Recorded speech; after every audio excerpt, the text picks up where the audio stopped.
Hello friends, how are you? Welcome to our YouTube channel Dhyan Commerce, the key of success.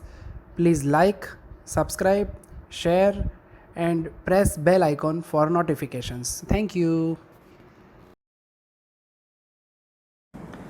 जय माता जी students. बच्चों, last lecture में हमने linear correlation chapter को complete किया है और अब हम देखने वाले हैं हमारा तीसरा चैप्टर यानी कि लीनियर रिग्रेशन। कोरिलेशन में बच्चों हमने क्या ऑब्जर्व किया, तो अगर कोई भी दो वेरिएबल्स दिए जाए, किसी भी एक को आप x कह सकते हो, किसी भी दूसरे को y कह सकते हैं, नामकरण में कोई कष्ट नहीं है, और वो दो वेरिएबल्स के बीच में कैसी रिलेशनशिप है, रिलेशनशिप यानी पॉजिटिव, नेगेटिव या एब्सेंस हम कह सकते हैं, यानी एक वेरिएबल की वैल्यू इंक्रीज होती है तो दूसरे की वैल्यू या तो इंक्रीज होगी या तो डिक्रीज होगी या तो कोई रिलेशन नहीं होगा, यानी वो ही खाली हम ऑब्जर्व कर सकते हैं लीनियर कोरिलेशन में।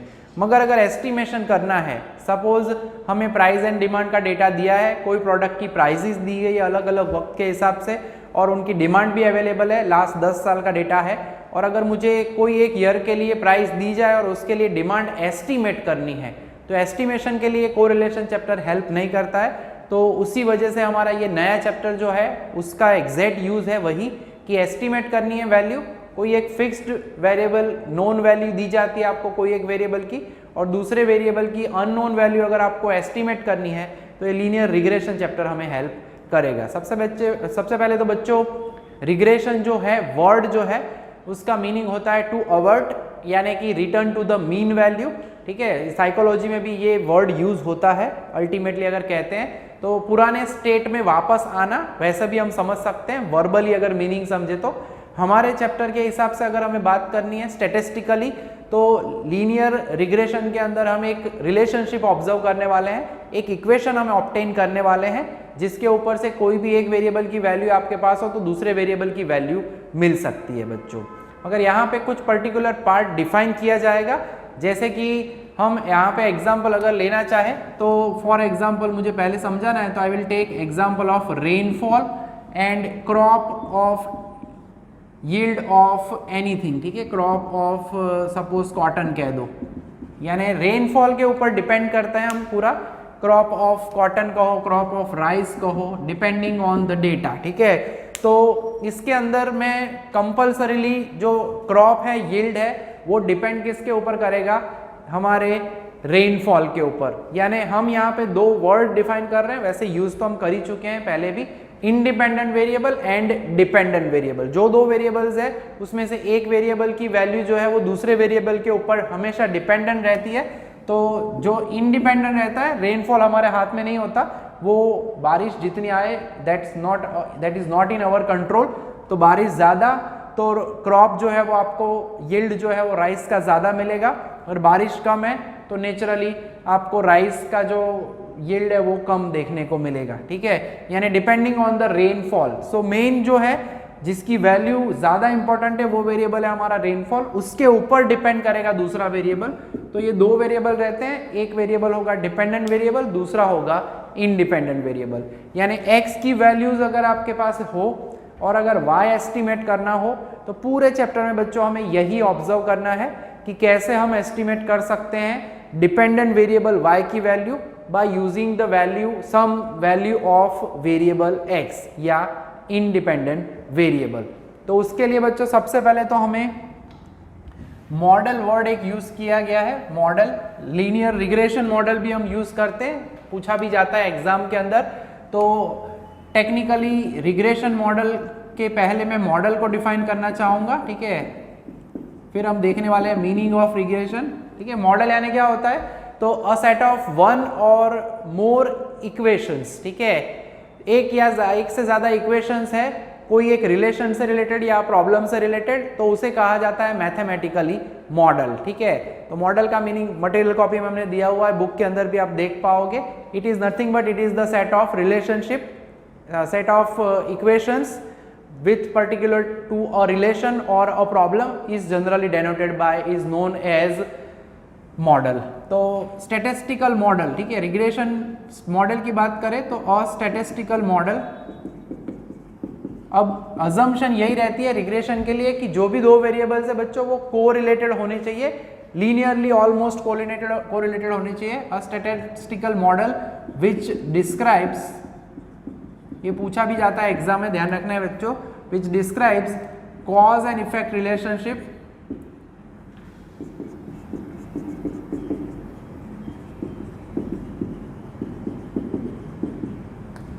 between two variables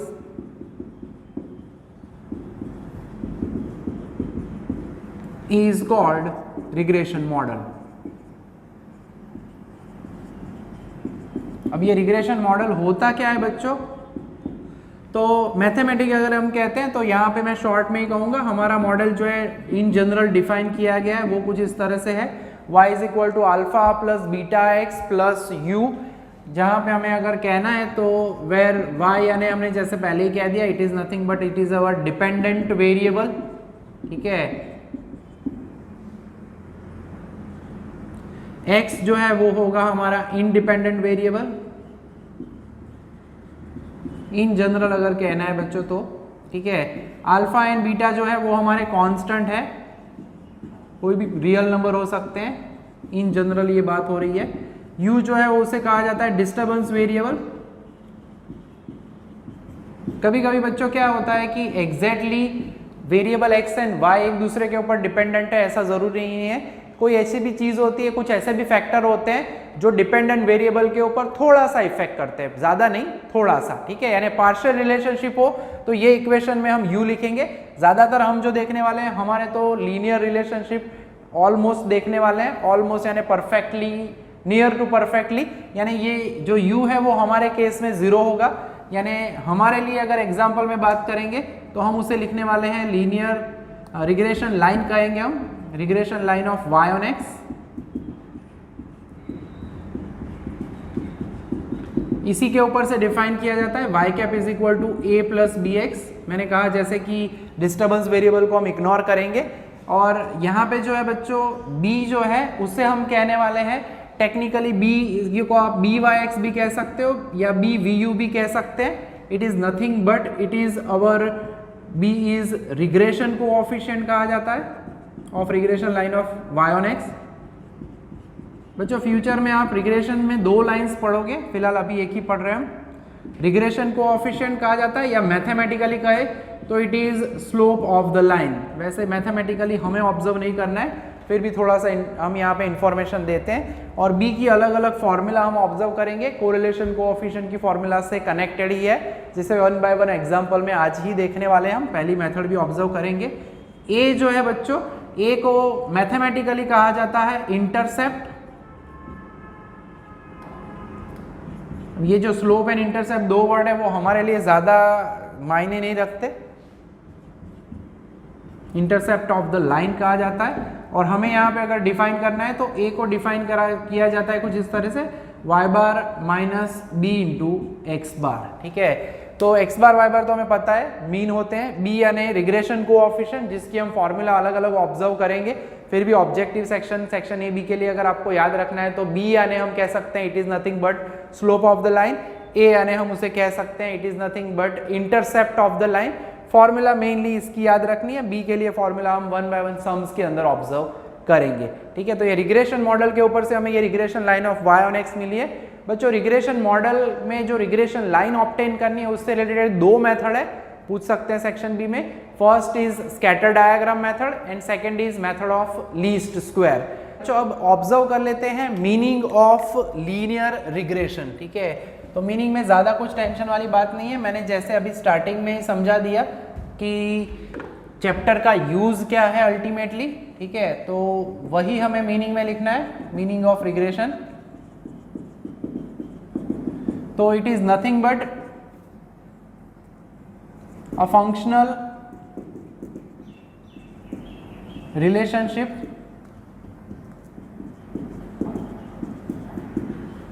between two correlated variables which helps us in estimating, मैं वही कह रहा हूं, हमें एस्टिमेट करना है value of y for the known value of variable x, तो वही लिख रहे हैं, helps us in estimating the value of dependent variable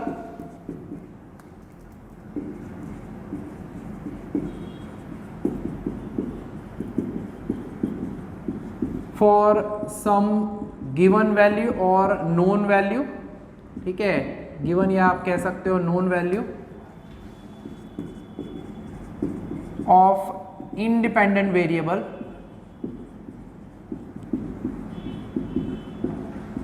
is called regression. ठीक है, फंक्शनल रिलेशनशिप या लीनियर रिलेशनशिप भी कह सकते हैं। फंक्शन यानी हम लीनियर पार्ट को ही ऑब्जर्व करने वाले हैं, लाइन जो है ये लाइन का ही इक्वेशन होता है, स्ट्रेट लाइन का। तो बच्चों ये हो गया हमारा मीनिंग ऑफ लीनियर रिग्रेशन। अब सीधा चलते हैं हमारे पहले एग्जांपल में, जिसमें बी से रिलेटेड अलग अलग फॉर्मूलाज जो है रिग्रेशन कोएफिशिएंट की, which are depending on correlation coefficient, ultimately उसी के ऊपर से फॉर्मूलाज है जो कि हम वन बाय वन ऑब्जर्व करेंगे। तो चलते हैं हमारे एक्सरसाइज नंबर 3.1 के पहले एग्जाम्पल में। तो बच्चों आगे हम पूरा मीनिंग समझ चुके हैं, क्या होता है लीनियर रिग्रेशन, क्या होता है linear regression model, dependent variable, independent variable. Linear correlation में तो कोई भी पार्ट फिक्स नहीं था, किसी भी एक वेरिएबल को आप x कह सकते हो, दूसरे वेरिएबल को y कह सकते हो। मगर यहाँ पे बच्चों जो हमारा लीनियर रिग्रेशन मॉडल है, हमें जो लीनियर रिलेशनशिप दी गई है उसके अंदर एक वेरिएबल हमेशा इंडिपेंडेंट होना चाहिए, दूसरा डिपेंडेंट ही होगा, तो ये काम हम कर सकते हैं। जिसमें यहाँ पे आप ऑब्जर्व कर सकते हो एवरेज रेनफॉल, बारिश ज़्यादा होती है तो क्रॉप ज़्यादा मिलता है, इन टर्न्स दिया हुआ है डेटा। तो यहाँ पे इंडिपेंडेंट वेरिएबल हमारा होगा एवरेज रेनफॉल। सबसे पहला काम करना है, सपोज करेंगे, जो कि हम आगे के चैप्टर कोरिलेशन में भी यही काम करते थे। Suppose x is equal to rainfall, centimetre में दिया है, एंड जो y है वो दिया हुआ है क्रॉप इन टर्न्स। अब बच्चों यहाँ पे हमें क्वेश्चन में बताया गया है, बुक में भी आप देख सकते हो, मैंने यहाँ पे लिखा भी है, find the regression line of crop on rainfall. Crop को हमने बोला है y एंड रेनफॉल को बोला है हमने x। तो लिखा जाता है, यहाँ पे हम लिखेंगे regression line of crop on average rainfall. अगर आपको ये पूरा नहीं लिखना है तो we can write it in short, यानी we can write it as regression line of y on x। बाद में हम सभी समझ में शॉर्ट में ही लिखेंगे y ऑन x। और इक्वेशन जो है बच्चों हमारा आगे मेंशन कर चुके हैं, y cap is equal to a plus b x, where b is our regression coefficient, जिसकी फॉर्मूला ऑलमोस्ट कोरिलेशन कोएफिशिएंट से मैच होती है। उसमें जो डिनोमिनेटर था उसमें एक्स वाई होते थे, रिग्रेशन कोएफिशिएंट में अगर y ऑन x है तो डिनोमिनेटर होगा इंडिपेंडेंट वेरिएबल यानी कि x के फॉर्मेट में। तो उसके लिए सबसे पहले हमें x बार y बार ढूंढना पड़ेगा डेटा में। अगर वो इंटीजर है तो x बार y बार वाली फॉर्मूला यूज करेंगे, अदरवाइज हमारे पास uv वाली फॉर्मूला एंड xy वाली फॉर्मूला भी है जो कोरिलेशन में थी। ठीक है, तो सबसे पहले टेबल में रिप्रेजेंट कर देते हैं अब इस डेटा को। x y हमने अज्यूम किया हुआ है, फिर इसका टोटल करेंगे और हमें x बार y बार की ज़रूरत कोरिलेशन में अब रहेगी, इसीलिए हम लीनियर कोरिलेशन में, याद हो तो आपको, रिग्रेशन में भी हमें ज़रूरत रहती है, कोरिलेशन में भी रहती है।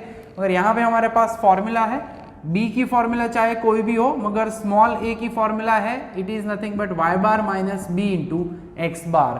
तो x बार y बार की ज़रूरत यहाँ पे तो 100% है। ठीक है, तो सबसे पहले तो टोटल करना पड़ेगा, डेटा को पहले रिप्रेजेंट कर देते हैं टेबल में, फिर आगे का काम शुरू कर देते हैं। तो सबसे पहला टोटल कर लेते हैं हम x की वैल्यूज का।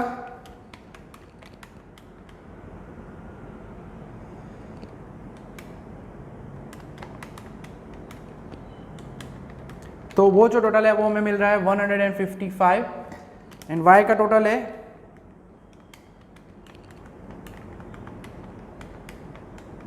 वो हमें मिल रहा है 450।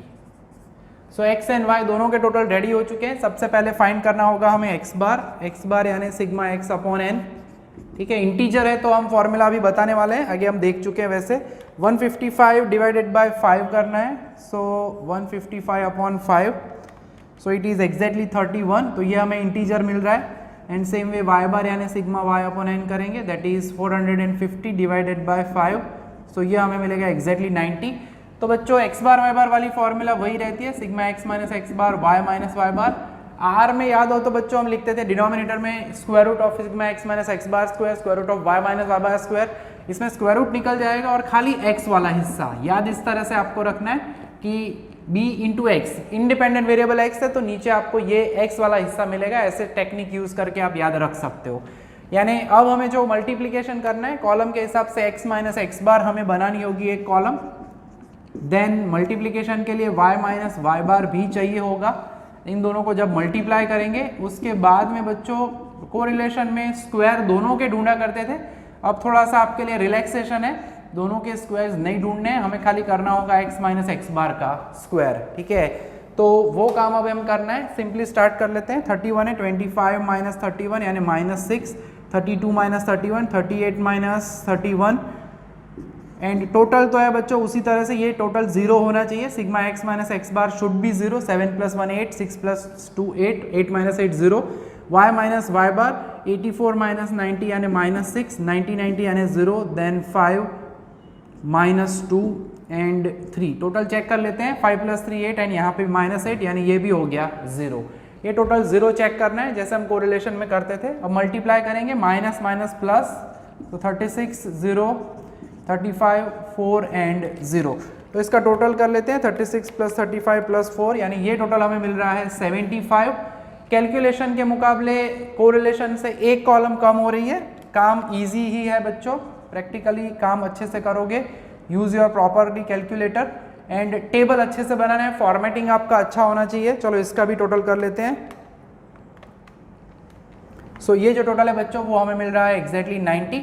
तो रिग्रेशन कोएफिशिएंट b हमें मिल रहा है। ठीक है, ये इंडिकेट क्या करता है, unit change in the value of variable x will give how much change in the value of variable y, that is our regression coefficient b indicate यही करेगा हमें। सो b हमें मिल रहा है 75 डिवाइडेड बाय 90।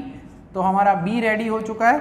सभी सम्स में बच्चों b पहले ढूंढना है, स्मॉल a ढूंढने की प्रोसेस तो वही रहेगी और यहाँ पे हम 2 डिजिट तक लिखते हैं 0.83 एंड अब हमें a ढूंढना है। स्मॉल a के लिए हमें y बार x बार की वैल्यू हमारे पास है। सो 90 minus 0.83 into x bar is 31। So 90 minus multiplication करते हैं 0.83 इंटू 31, सो 25.73 एंड माइनस करते हैं तो स्मॉल a भी हमें मिल जाएगा। सो 90 माइनस 25.73, सो इट इज 64.27। तो बच्चों b एंड स्मॉल a मिल चुके हैं। हमें एक रिग्रेशन लाइन ढूंढनी थी जिसके लिए a एंड b रेडी है। जितने भी सम्स करेंगे हम इसे हमेशा इक्वेशन नंबर 1 कहेंगे बच्चों, और फिर ये जो भी वैल्यूज मिली है हमें उसे रख देते हैं। एस्टिमेशन 35 सेंटीमीटर के लिए करना है, वो भी हम करेंगे। तो अब ये वैल्यूज रखनी है इक्वेशन 1 के अंदर। ठीक है, तो वो लिखेंगे भी हम, that proper formatting will give you perfect 100% marks. Put a and b in equation number 1। So हमारा regression equation y cap is equal to ready हो गया है 64.27 प्लस 0.83 इंटू एक्स। यानी अगर आपको एस्टिमेशन करना है तो कोरिलेशन चैप्टर जो है वो हेल्प नहीं करता है। कोरिलेशन में आप खाली कह सकते हो कोरिलेशन कैसा है, positive, negative, perfect positive, perfect negative, या जीरो मिले तो एब्सेंस ऑफ कोरिलेशन। एस्टिमेशन के लिए कोरिलेशन चैप्टर नहीं है, it will only give you the relationship between 2 variables. मगर एस्टिमेशन करना है तो ये चैप्टर हमें हेल्प करता है, जैसे कि हमें यहाँ पे कहा गया है 35 सेंटीमीटर के लिए। सो सिंपली हम यहाँ पे पुट करेंगे x इज इक्वल टू 35, तो y कैप वैल्यू हमें मिल रही है यहाँ पे 0.83 इंटू 35, सो 64.27। मल्टीप्लाई करते हैं 0.83 इंटू 35, तो 29.05। टोटल करेंगे तो ये हमें मिलेगा हमारा y कैप, तो 64.27 ऐड करेंगे तो हमें मिलेगा 93.32 और यूनिट खास लिखना है लास्ट में, दैट विल बी टन्स। ठीक है, तो बच्चों ये पहला सम हुआ। टेक्निकली जो काम हम कोरिलेशन में कर रहे थे वही स्टार्टिंग वहीं से करनी है, मगर अब एक काम हमारा जो है दूसरी कॉलम कम हो जाती है, स्क्वायर वाली y minus y bar square वाली कॉलम कहते हैं हम, वो यहाँ पे कम हो जाएगी। यूवी वाली मेथड में वी स्क्वायर वाला पार्ट जो है वो थोड़ा सा कम हो जाएगा। बाकी काम करने का तरीका पूरा वही है, इक्वेशन याद रखना है आपको और कैलकुलेशन प्रॉपरली करनी है। ठीक है, तो बच्चों ये x बार y बार वाली फॉर्मूला का एक एग्जाम्पल देखा। अब नेक्स्ट जो एग्जाम्पल देखना है आज के लेक्चर का, वो हम देखने वाले हैं एक सिग्मा xy वाली जो फॉर्मूला थी उससे रिलेटेड एक एग्जाम्पल।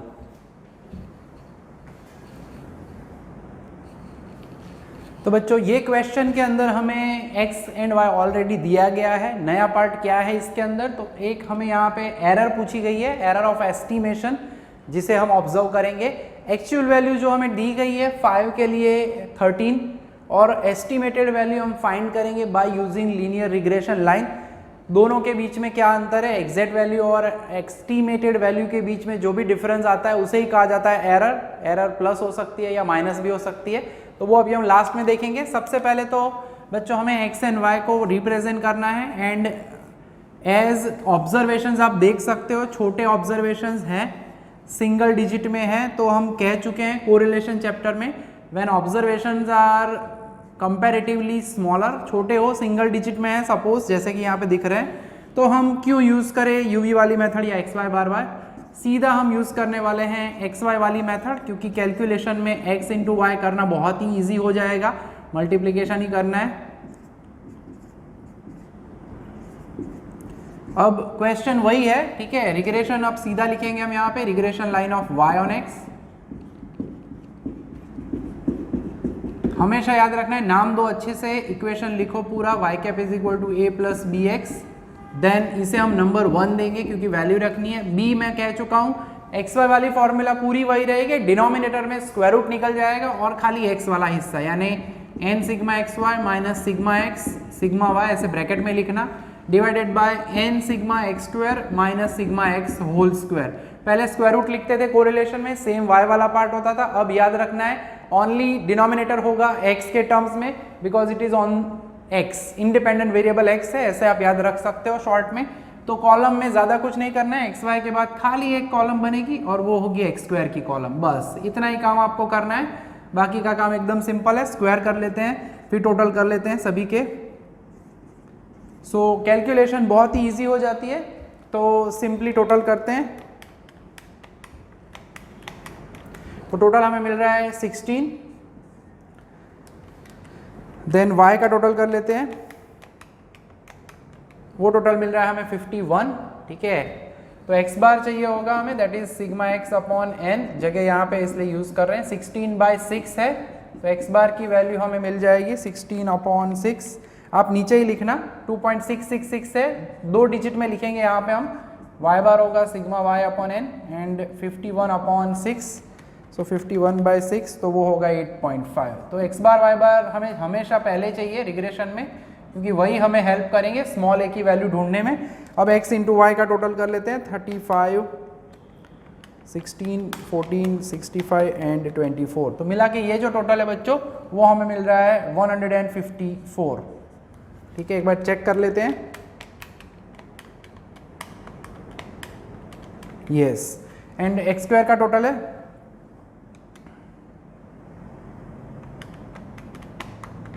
वो हमें मिल रहा है 52। तो टोटल सभी रेडी हो चुके हैं, वैल्यू रख देते हैं, n यानी 6 है, सिग्मा एक्स वाई हमारे पास है 154, sigma x 16, sigma y 51, n यानी again 6, sigma x square 52 and sigma x यानी 16 का स्क्वायर। ये दोनों वैल्यू रखने में खास ध्यान रखना है। सो 154 into 6, so that is 924 minus 16 into 51, सो 816, सो वो 8108 मिलेगा। नीचे 52 इंटू 6, 312 माइनस होगा 256, तो ये टोटल होगा 56। तो अल्टीमेटली अगर कहते हैं तो बी हमारी आंखों के सामने रेडी हो चुका है, 108/56, तो वो मिलेगा हमें 1.928 है, विल राइट इट एज 1.93। तो बी आ चुका है। अब हमें फाइंड करना है स्मॉल ए, तो थोड़ी जगह की ज़रूरत हमें यहाँ पे है, तो अब मैं ये क्वेश्चन हटा देता हूँ। वैसे बुक में आपके पास ये क्वेश्चन होता ही है, फिर भी तो स्मॉल ए चाहिए। ये याद रखने का तरीका सिंपल है, वाई ऑन एक्स है तो पहले वाई बार, ऑन एक्स है तो बाद में एक्स बार, ऐसे आप याद रख सकते हो। सो वाई बार की वैल्यू हमारे पास है 8.5 माइनस बी यानी 1.93 इंटू एक्स बार यानी 2.67। तो by using the calculator 1.93 into 2.67, तो वो होगा almost 5.15, writing in 2 digits only. So A हमें मिल रहा है 8.5 माइनस 5.15, तो वो होगा 3.35। सो अब दोनों ही कांस्टेंट हमारे पास अवेलेबल है, रिग्रेशन कोएफिशिएंट के साथ स्मॉल a भी आ चुका है हमारे पास। तो finally finding this value, so put a is equal to 3.35 and b is equal to 1.93 in equation 1। तो हमें मिल जाएगी हमारी रिग्रेशन लाइन। तो y cap is equal to 3.35 plus 1.93 into x. अब बच्चों एस्टिमेट करना है 5 इयर्स के लिए। So simply put x is equal to 5, तो हमें एस्टिमेशन मिलेगा 3.35 1.93 इंटू 5। सो 3.35 प्लस 1.93 इंटू 5 करते हैं तो वो होगा 9.65 प्लस 3.35 करेंगे तो वो एग्जैक्टली हमें मिलेगा 13। सो एस्टिमेशन हमारे पास रेडी है 13। अब टेबल में वैल्यू ऑब्जर्व करेंगे क्वेश्चन के अंदर बच्चों। तो क्वेश्चन में हमें 5 के पास एग्जैक्टली 13 वैल्यू ही दी गई है, ठीक है। एस्टिमेशन यानी जो रिग्रेशन मॉडल था उसके अंदर ग्राफिकली यही कहा गया है कि लाइन से दूर जितने पॉइंट्स आपको मिलते हैं उनका डिस्टेंस फ्रॉम द लाइन, तो वो आपको कहता है error of estimation. So error of estimation की फॉर्मूला हमारे पास है, लिखा जाता है E is equal to y minus y cap. So from table question जो है उसके अंदर हमें पता है कि x इज इक्वल टू 5 के लिए दिया हुआ है y इज इक्वल टू 13 और अभी एस्टिमेटेड वैल्यू भी हमें मिल रही है 13। तो 13 माइनस 13 यानी क्या आएगा 0, यानी एरर है ही नहीं। दैट मीन्स जो पॉइंट है हमारे पास, so we can say that simply अगर एक्स्ट्रा ऑब्जर्वेशन करना है तो वी कैन से दैट ये जो पॉइंट बनता है 513 इज ऑन द लाइन, ठीक है, is on the regression line. तो ये एक्स्ट्रा ऑब्जर्वेशन हम कर सकते हैं, ठीक है। होमवर्क में बच्चों आज करना क्या है आपको, तो ज़्यादा नहीं, कुछ जैसे अभी हमने सम किए वैसे ही सम आपको ऑब्जर्व करने को मिलेंगे। ये मैंने जो करवाया वैसा ही आपको इलिस्ट्रेशन नंबर 1 करने का मौका मिलेगा घर पे, ठीक है। फर्स्ट इलिस्ट्रेशन इसी मेथड का है एंड थर्ड इलिस्ट्रेशन भी आप करोगे।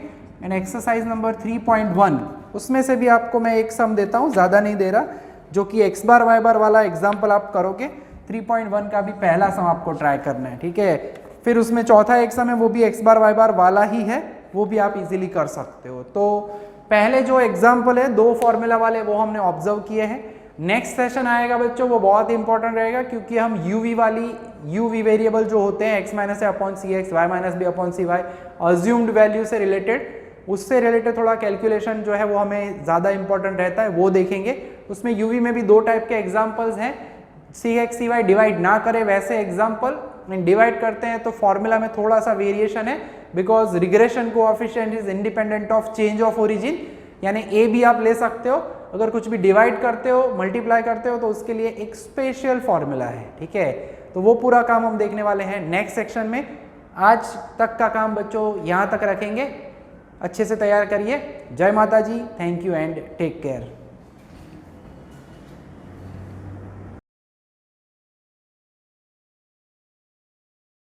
Please like, subscribe, share and press bell icon for notifications.